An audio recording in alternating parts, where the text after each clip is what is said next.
Brought to you by Sensodyne K and I10.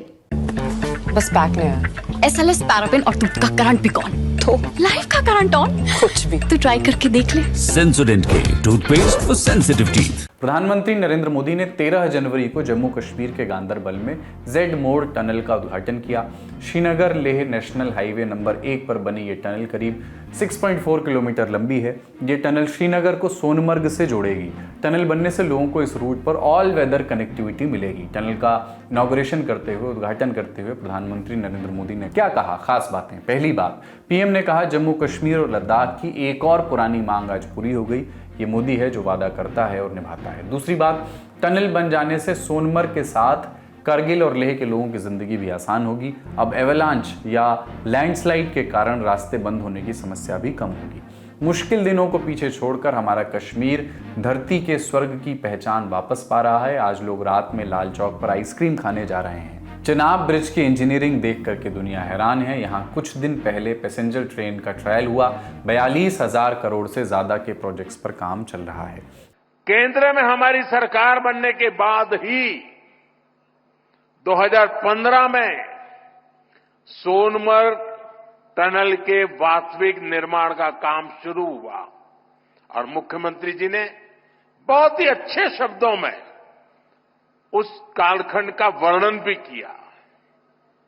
मुझे खुशी है कि इस टनल का काम हमारी ही सरकार में पूरा भी हुआ है और मेरा तो हमेशा एक मंत्र रहता है, जिसका प्रारंभ हम करेंगे उसका उद्घाटन भी हम ही करेंगे। इस टनल से इससे सर्दियों के इस मौसम में सोनमर्ग की कनेक्टिविटी भी बनी रहेगी।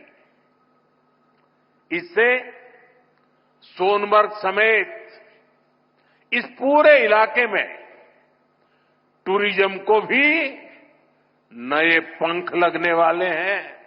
इनॉग्रेशन के समय मोदी के साथ मंच पर जम्मू कश्मीर के उपराज्यपाल मनोज सिन्हा और राज्य के मुख्यमंत्री उमर अब्दुल्ला भी मौजूद रहे। उमर ने कहा कि उम्मीद है कि जम्मू कश्मीर के स्टेटहुड का वादा भी जल्द पूरा होगा। आपने कहा कि दिल की दूरी और दिल्ली से दूरी, इन दोनों चीजों को मिटाने पे आप लगे हुए हैं और वाकई आपके काम से ये साबित होता है। 15 दिन के अंदर अंदर जम्मू कश्मीर को लेके ये आपका दूसरा प्रोग्राम है। इससे पहले जम्मू को रेल डिवीजन से आपने नवाजा और उस प्रोग्राम में आपने शिरकत की और आज खुद आप सोनमर्ग आए हैं इस टनल का इफ्तिताह करने के लिए। ऐसे प्रोजेक्टों से न सिर्फ दिल की दूरी बल्कि दिल्ली से दूरी जो है वो कम हो जाती है। जम्मू कश्मीर को रियासत का दर्जा कब मिलेगा? और मैं लोगों को यही कहता हूं कि वजीर आजम, मैं लोगों को यही कहता हूं कि वजीर आजम साहब ने 4 महीने में अपने इलेक्शन का वादा जो है वो पूरा किया है। मेरा दिल ये कहता है कि बहुत जल्दी वजीर आजम साहब अपना तीसरा वादा जो योग दिवस पे आपने जम्मू कश्मीर के लोगों के साथ किया वो आप पूरा करेंगे और जम्मू कश्मीर जो है वो दोबारा इस मुल्क में रियासत की हैसियत से अपनी जगह ले। जेड मोड़ टनल प्रोजेक्ट की शुरुआत 2012 में हुई थी। दिलचस्प बात है कि तब शिलान्यास राहुल गांधी ने किया था और अब उद्घाटन नरेंद्र मोदी ने किया है। मुख्यमंत्री तब भी उमर अब्दुल्ला ही थे और अब भी वही हैं। तब यूपीए की सरकार में केंद्रीय सड़क परिवहन और राजमार्ग मंत्री थे सीपी जोशी। शुरुआत में बॉर्डर रोड ऑर्गेनाइजेशन के माध्यम से ये प्रोजेक्ट IL&FS कंपनी की टनलवे लिमिटेड को सौंपा गया। 2018-19 में project national highways and infrastructure development corporation limited यानी NHIDCL को ट्रांसफर कर दिया गया। NHIDCL ने 2019 में फिर से टेंडर खोला और अब की बार ये मिला लखनऊ की एप्को इंफ्राट्रेक को। PPP मॉडल के तहत बनी ये टनल अगस्त 2023 तक पूरी हो जानी थी, लेकिन बार बार बदलती कंपनियां और फिर कोविड-19 की वजह से इसमें देरी हुई। फिर फरवरी 2024 में टनल की सॉफ्ट ओपनिंग की गई यानी सीमित इस्तेमाल के लिए टनल को खोला गया। फिर जम्मू कश्मीर विधानसभा चुनाव के दौरान आचार संहिता लगने से बचा खुचा काम रोकना पड़ा और अब जाकर के टनल पूरी तरह खुली है। इस तरह टनल पूरी होने में 12 साल लग गए, लेकिन ऐसा भी नहीं कह सकते कि सिर्फ लेट लतीफ़ी की वजह से ही टनल बनने में देरी हुई। जहां ये टनल बन रही है वहां हालात भी इतने आसान नहीं थे कि सब कुछ स्मूथली चलता रह सके। कंस्ट्रक्शन में तमाम चुनौतियां थी, जैसे कि मौसम। ये इलाका करीब 8,500 फीट की ऊंचाई पर है। सर्दियों में तापमान -10 डिग्री तक चला जाता है। एवलांच भी होते हैं। बारिश में भी लैंडस्लाइड का काफ़ी खतरा रहता है। इन एवलांच और लैंडस्लाइड की वजह से साल में कुछ महीने तो टनल कंस्ट्रक्शन साइट तक जाने का रास्ता ही बंद रहता है। ऐसे में मशीनरी और तमाम अन्य उपकरणों को यहाँ तक पहुँचाना मुश्किल होता है। टनल के निर्माण के वक्त कुछ और भी चुनौतियाँ आई, जैसे 20 अक्टूबर 2024 का आतंकी हमला। 2 आतंकी गगनगीर में मजदूरों के कैंप में घुस आए और फायरिंग की थी। इस हमले में टनल के निर्माण में लगे 6 मजदूरों सहित 7 लोगों की मौत हुई थी। हमले की जिम्मेदारी लश्कर-ए-तैयबा के द रेजिस्टेंस फ्रंट TRF ने ली थी।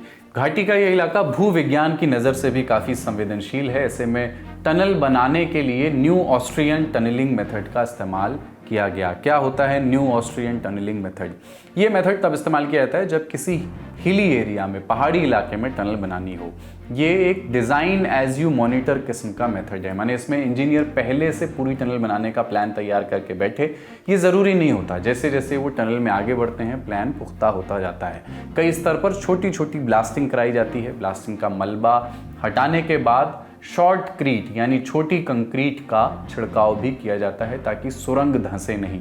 भारत में ऋषिकेश कर्णप्रयाग रेल परियोजना की भी कुछ टनल बनाने के लिए इस मेथड का इस्तेमाल किया जा रहा है।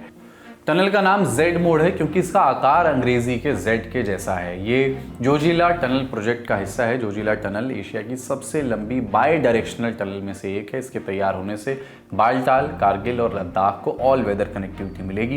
ये 2026 तक पूरी होने की उम्मीद है और इसी का एक हिस्सा है जेड मोड।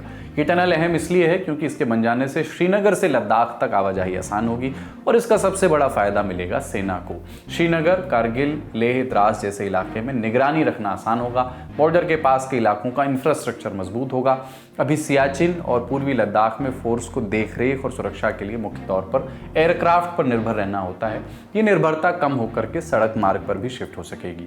रसद पानी पहुंचाना भी आसान होगा। टनल से जम्मू कश्मीर के लोगों को क्या राहत मिलेगी? अगर गगनगीर और सोनमर्ग के बीच बात की जाए, 12 किलोमीटर की ये दूरी है, जो अधिकतर जो है सर्दियों के दौरान बर्फीले तूफानों और भारी बर्फबारी के कारण सोनमर्ग को पूरे देश और जम्मू कश्मीर से काट के रखता था। लेकिन अब ये टनल बनने से पूरे साल के लिए सोनमर्ग जो है वो आम लोगों के साथ साथ पर्यटकों के लिए खुल जाएगा, खासतौर से सर्दियों के दौरान। जिस अंदाज से गुलमर्ग पर सर्दियों के दौरान बर्फबारी को देखने वाले जो टूरिस्ट आते थे उनसे बहुत ज्यादा भीड़ बढ़ जाती थी, उनको अकोमोडेट नहीं कर पाती थी गुलमर्ग।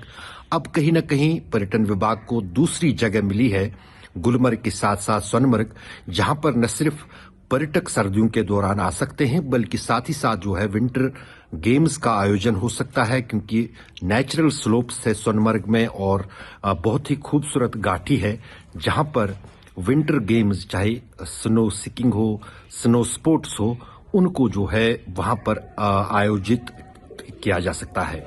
दूसरा बड़ा फायदा इस टनल से ये होगा कि कहीं न कहीं जो है ये शुरुआत होगी, जो जोजिला टनल है जो करगिल और लद्दाख क्षेत्र को पूरे देश के साथ मिलाएगी, उसका ये पहला हिस्सा पूरा हो चुका है। जो मेन टनल है वो भी आने वाले महीनों के दौरान जो है बनकर तैयार हो जाएगी। तो उसके बाद फिर लद्दाख का पूरा क्षेत्र जो कि सर्दियों के दौरान खासतौर से बर्फबारी की वजह से और बर्फीले तूफानों की वजह से महीनों बंद रहता था, कटा रहता था देश और दुनिया से, वहां पर भी कनेक्टिविटी जो है वो साल भर होती रहेगी।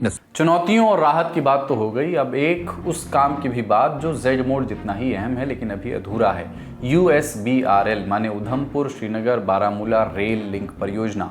इसकी कई डेडलाइंस मिस हो चुकी हैं और काम अभी अंतिम चरण में बताया जा रहा है। 111 किलोमीटर लंबी इस परियोजना को अटल बिहारी वाजपेयी सरकार ने नेशनल प्रोजेक्ट का दर्जा दिया था। 20 फरवरी 2024 को प्रधानमंत्री नरेंद्र मोदी ने इस परियोजना के 48 किलोमीटर लंबे हिस्से का लोकार्पण कर दिया। इसी के साथ भारत की सबसे लंबी रेल सुरंग T49 से यातायात शुरू हो गया। ये 12 किलोमीटर 758 मीटर लंबी है। अब ट्रेन बारामूला से संगलदान तक जाने लगी है। संगलदान रामबन जिले में है, जो जम्मू संभाग में पड़ता है। माने कश्मीर घाटी और जम्मू संभाग के बीच रेल लिंक स्थापित हो चुका है। USBRL इस नाते भी अहम है क्योंकि इसके पूरी तरह चालू हो जाने से दिल्ली से श्रीनगर तक की कनेक्टिविटी काफी आसान हो जाएगी। ये नागरिक सुविधाओं के लिहाज से बहुत अहम होगा और सैन्य गतिविधियों के लिहाज से भी। इस प्रोजेक्ट को लेकर के दी ललन टॉप को रेल भवन के उच्च पदस्थ सूत्रों ने पिछले साल बताया था कि अगस्त सितंबर 2024 में USBRL राष्ट्र को समर्पित हो जाएगा, लेकिन स्पष्ट है कि ये डेडलाइन अभी पूरी नहीं हुई है। रेल लिंक के साथ साथ जम्मू श्रीनगर राष्ट्रीय राजमार्ग की 4 लेनिंग भी अंतिम चरण में है। रामबन जिले में कुछ सुरंगों और पुलों का काम बाकी है, बाकी सड़क पर यातायात शुरू हो गया है। सरकार का ये मानना था कि यदि जम्मू कश्मीर में विकास बढ़ाया जाता है, वहां पर विकास के साधन बढ़ाए जाते हैं, उससे कहीं ना कहीं अपने आप आतंकवाद खत्म हो जाएगा। उसी के चलते 2 बड़े प्रोजेक्ट्स जो थे, चाहे फिर वो जोजिला टनल थी या फिर कश्मीर को देश के साथ रेल से जोड़ने वाली जो है परियोजना, वो भी पूरी हो चुकी है और ट्रायल चल रहा है कटरा और श्रीनगर के बीच में ट्रेन का। और बहुत जल्द जो है न सिर्फ कटरा से या जम्मू से श्रीनगर के लिए रेल चलेगी, बल्कि साथ ही साथ देश के किसी भी हिस्से से जो है ट्रेन सेवा कश्मीर के लिए शुरू हो जाएगी।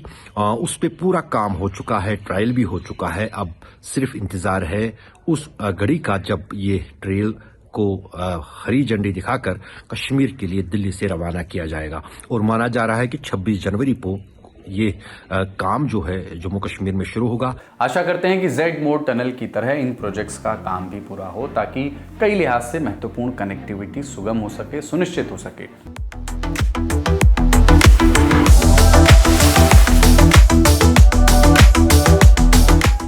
अगली खबर पर बढ़ते हैं। दिल्ली की CAG रिपोर्ट का मुद्दा हाई कोर्ट पहुंच गया है। भाजपा के 7 विधायकों ने CAG रिपोर्ट पर विधानसभा में चर्चा करवाने की याचिका दिल्ली हाई कोर्ट में लगाई है।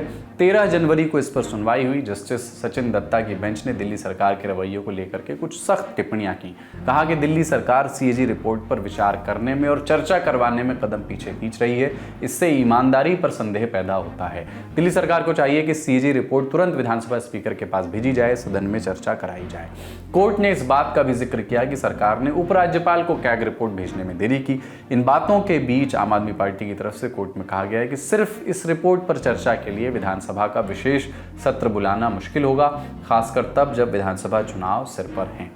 सूत्रों के मुताबिक कैग रिपोर्ट में दिल्ली की शराब नीति के बारे में जानकारियां हैं। इस नाते ये काफी संवेदनशील रिपोर्ट है, क्योंकि यही शराब नीति वाला वो केस है जिसमें अरविंद केजरीवाल से लेकर मनीष सिसोदिया और संजय सिंह तक को जेल जाना पड़ा। आम आदमी पार्टी का कहना है कि नीति में कोई भ्रष्टाचार नहीं हुआ। भाजपा का कहना है कि पार्टी ही भ्रष्ट है। अगली सुर्खी, भारत के थल सेना प्रमुख जनरल उपेंद्र द्विवेदी ने 13 जनवरी को एक प्रेस कॉन्फ्रेंस की। भारत चीन की सीमाओं पर क्या स्थिति है, इस पर बात रखी। कहा कि देश की उत्तरी सीमाओं पर स्थिति संवेदनशील लेकिन स्थिर है, सेंसिटिव बट स्टेबल।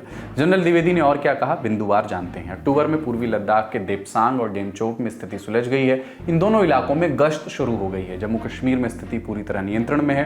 फरवरी 2021 में LOC पर हुआ संघर्ष विराम जारी है। पिछले साल मारे गए 60% आतंकवादी पाकिस्तानी मूल के थे। घाटी और जम्मू क्षेत्र में 80% एक्टिव आतंकवादी पाकिस्तानी मूल के हैं। सेना में इस वक्त 1,23,000 अग्निवीर हैं। आप सेना में नाम नमक निशान के लिए आइए, केवल वेतन के लिए मत आइए। बांग्लादेश में तख्तापलट के दौरान मैं उनके सेना प्रमुख के संपर्क में था। दोनों देशों के संबंधों पर तभी बात हो सकती है जब वहां चुनी गई सरकार हो।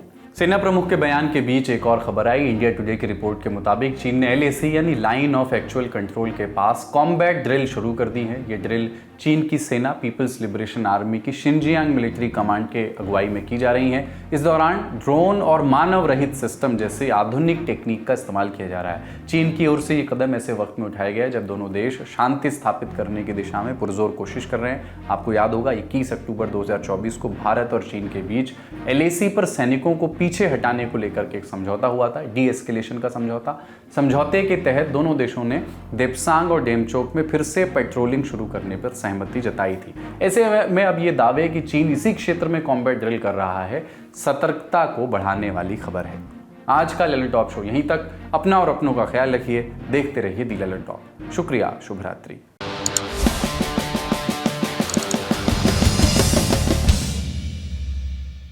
चांस वही, इतना कुछ घट रहा है दुनिया में, आप जहां खड़े हो वहां क्यों खड़े हो? Chance, luck, lottery. कसम से क्या प्रोग्राम दिखा दिया भाई। करुणानिधि ने अपने बेटे का नाम स्टालिन रख दिया। यार काहे आदमी होशो हवास में रखेगा अपने बेटे का नाम स्टालिन?